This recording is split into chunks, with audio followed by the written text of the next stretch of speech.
How's it going, everyone? David Hedge here, House Hedge Gaming, and today we are looking at Weirdwood Manor. We're going to be unboxing this big one.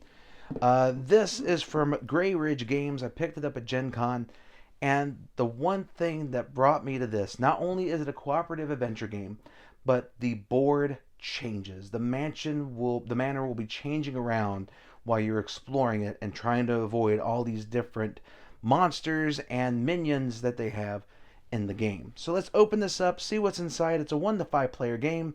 This is a bit more time intensive. It's 90 to 120 minutes. So if you're looking for a grand adventure, this is definitely a game to go for. And it's for ages recommended 13 and up. So first off, before we even open it, the artwork. I love this artwork. It's done by Sean Richardson, Anna Early, and Steve Palmer. I really do love this style. It's an old school. You know something is up with this manor because especially with these kind of characters lurking around. So let's open it up and see what's inside. Chances are this is going to be a little bit of a longer video. If it is, hope you stay till the end, and if you do, let me know in the comments below. Alright, so we have that. Let me just put this away. If you ever wonder what I do with the plastic wrap from everything, I put it in my back pocket because I'm an old man. Alright, so let's open this up and see what's up. Alright, so first off we have the instruction manual here. This is a little bit of a chunker, which does make sense because there's a lot of different elements within this game. So you'll have everything from your setup, player actions, monster actions. Yeah, like I said, this is going to be an intensive one to get going, but once you do, I guarantee this is going to be a whole lot of fun to go through. So the players must reduce the Fey monsters, so that's the big monsters in the game, their health to 0 before any losing conditions occur. So it's one of those games where you might have one thing that you have to accomplish, but the monsters or the big evil or whatever will have like 3 or 4 or 5 different ways to destroy you, like any other good game would. So, but yeah, the instruction manual, I do like the way it looks. You got your reference on the back. It gives you the turn player orders. Awesome right there. Okay, so right here we have, it looks like the Fey monsters, but also our heroes as well. So, for the monsters here, so we have a Wraith. Yeah, so back here we have the setup. Something similar to Horrified where you have on the back of the monster card, you have the setup for the characters. So you also have strength trackers here, you have life trackers, and you have like that calm, angry, enraged to tell you how many dice is going to be using to get you messed up. And then you have different other things here. So it's the Wraith strength. So this is the health of the Wraith, excuse me.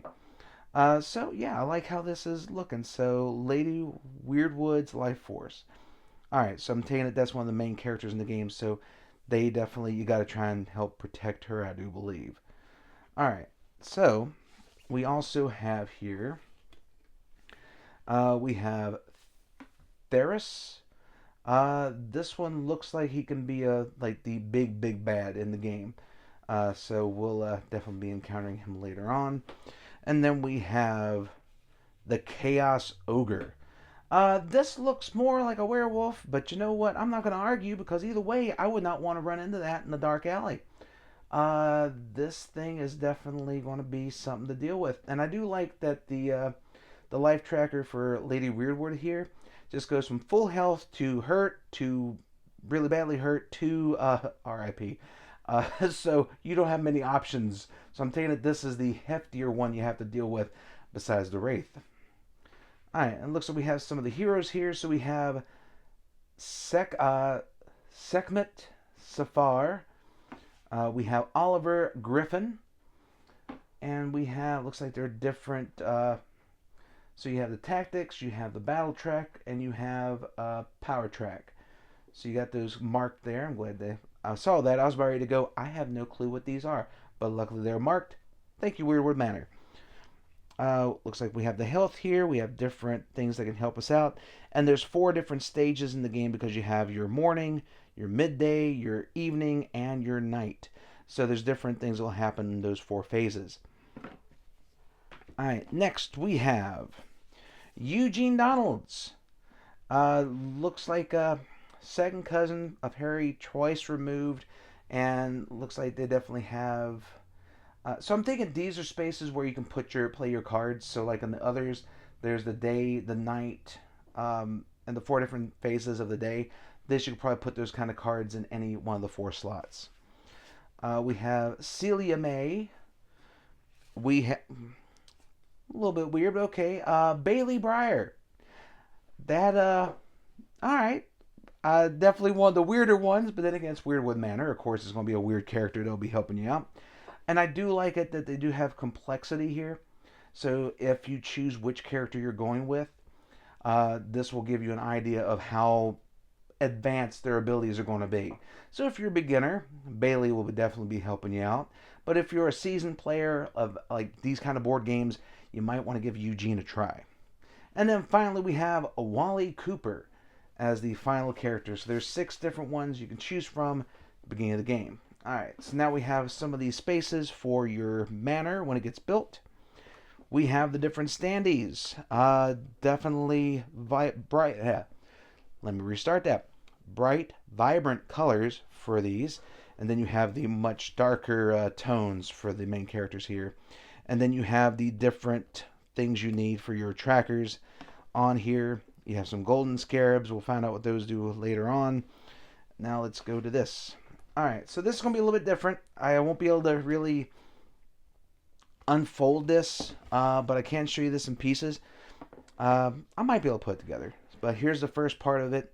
Here you have some rooms that will be able to stay put where they are, while you'll have other ones that will be traversing around on occasion. We got the second piece here,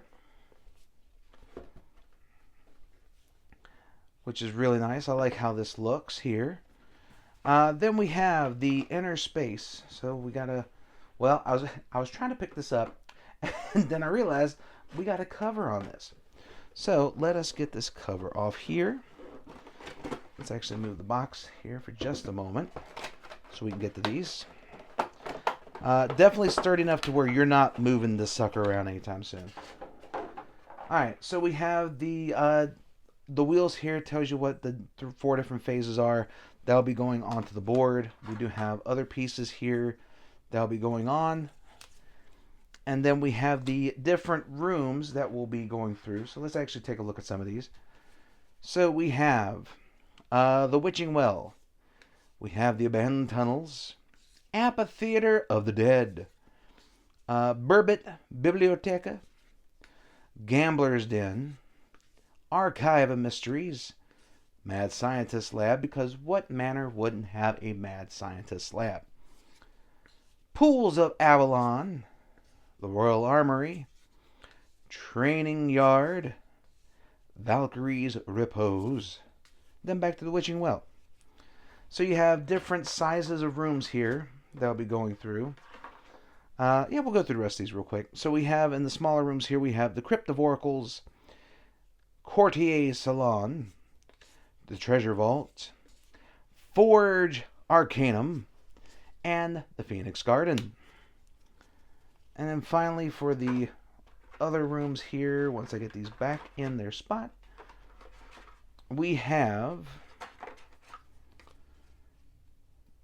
the Warden's Ballroom, Altar of Altruism, Ancient Foundry, Atrium of Wishes, the Cartographer's Chamber, Draconis Shrine, General's War Room, Lilypad's Parlor, the Rogue's Gallery, Cleansing Sanctuary, the Glittering Cellar, and back to the Warden's Ballroom.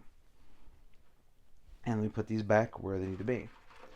You will also get a lot of cubes to help you keep track of everything from health to your tactics and your power and everything in the game. You will have standees for the characters when you move them around. You will also have this little deck of cards that will help you gain different abilities in the game to help you move throughout the manor. And then we have these cards here. We have different ones that will allow you to have different effects that the main monsters will be able to do. And we have the Warden Tactics. Basically, it's like other stuff that will help you out, like an armory, things of that nature as well. And then finally, we have the Companions that you'll be encountering along the way. But since this is a bit of a storyline type game, we're going to save some of these as secrets for you for later on down the line. Hopefully, we'll be able to do a playthrough on this at some point in the future very soon. But that's what you get inside of Weirdwood Manor. And like I said, this game, if you are looking for a game that will take your play group on an adventure that will last the entire evening, this is definitely one that I would suggest looking into. I saw it at Gen Con, and like I said, the setup for it was amazing. I love the mechanics of it, being able to have a manor that changes around throughout the entirety of the game, and you have 3 different bosses you get to go against that are going to cause you some big havoc in this game. But thank you so much for checking out this video. If you like it, please like, share, comment, and subscribe, and let everyone know that House Hedge Gaming is here for all of your gaming needs as we march on through January with opening unboxings of some great games that I was able to pick up in 2024. But until next time, my friends, stay safe and take care.